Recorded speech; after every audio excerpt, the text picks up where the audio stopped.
গোৱালপাৰা জিলা জনজাতি অধ্যুষিত অঞ্চলৰ বৰদামাল উচ্চতৰ মাধ্যমিক বিদ্যালয়ত অনুষ্ঠিত হোৱা বিদ্যালয়ৰ সপ্তাহৰ আজি নৃত্য প্ৰতিযোগিতা অনুষ্ঠিত হয়।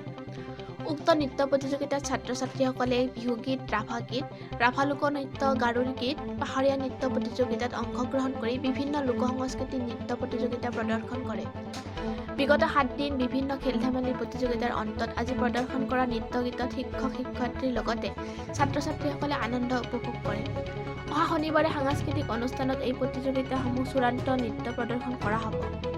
এইবেলি লকডাউনৰ পিছত ছাত্ৰ-ছাত্ৰীসকলৰ উপস্থিতি আৰু খেল-ধেমালি তথা নৃত্য প্ৰতিযোগিতাত অংশগ্ৰহণ কৰা সন্তুষ্টি প্ৰকাশ কৰে বিদ্যালয়ৰ অধ্যক্ষ হৰকান্ত নাথে। শনিবাৰে আমি কৰিম বুলি ভাবিছোঁৱে। আমাৰ আৰম্ভ হৈছে আমাৰ 15 তাৰিখৰ পৰা। 15 তাৰিখৰ পৰা আমি আৰম্ভ কৰিলোঁ আউটডোৰখিনি। তো এইকাৰণে তাৰপিছতে আমাৰ এটা আহিল যে মুখ্যমন্ত্ৰী আমাৰ স্কুলত আহিম বুলি এটা প্ৰগ্ৰাম ৰাখিলে যোৱা 21 তাৰিখৰ পৰা।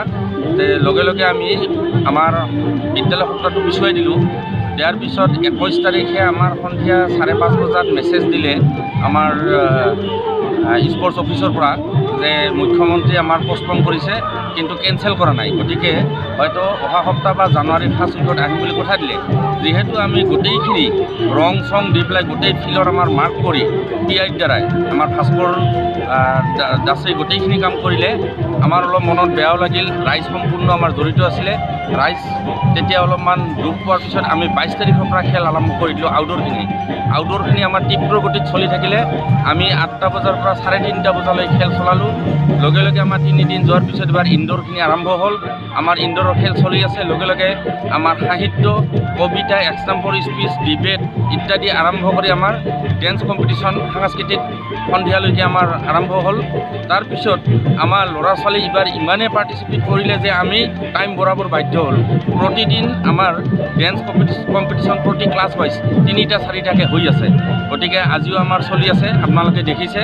আমি অত্যন্ত সুখী আৰু তাৰ এই আমাৰ যিটো ছাত্ৰ-ছাত্ৰীৰ উৎসাহ, উদ্দীপনা আৰু সহযোগিতা আমাৰ গোটেই শিক্ষক তথা আমাৰ SMDCৰ গোটেই মেম্বাৰখিনি আপ্লুত হৈ লগে লগে আমি উইদাউট মানি, কোনো আমাৰ চেংচন নাই, তথাপি আমি আলোচনা কৰি পেলাই শিক্ষকসকলৰ সহযোগত আৰু প্ৰধান শিক্ষক বা অধ্যক্ষৰ আমাৰ উদ্যোগত আমি লগে লগে এখন স্থায়ী মঞ্চ আৰম্ভ কৰিলোঁ। প্ৰস্তাৱ গ্ৰহণ কৰা হ'ল যে আমি মঞ্চখন এইবেলি আৰম্ভ কৰিম আৰু আমাৰ হয়তো কিমান দিন লাগিব আমি ক'ব নোৱাৰোঁ। পূৰ্ণাংগ মঞ্চ এখন সজাৰ কাৰণে আমাৰ সিদ্ধান্ত গ্ৰহণ কৰা হয় আৰু শিক্ষক, ছাত্ৰ-ছাত্ৰী আটাইৰে যিটো সহযোগিতা হয়তো স্কুল জন্মৰ পিছত কোনো বছৰে এইটো হোৱা নাছিল। আৰু সেয়া আমি লকডাউনৰ পিৰিয়ডত যিহেতু ল'ৰা ছোৱালীবিলাকে ঘৰত আবদ্ধ থাকিবলগীয়া হৈছিল, সেইকাৰণে বোধহয় এইবেলি স্কুল দিয়াৰ লগে লগে সম্পূৰ্ণভাৱে সহযোগ কৰিছে প্ৰতিটো বিভাগত।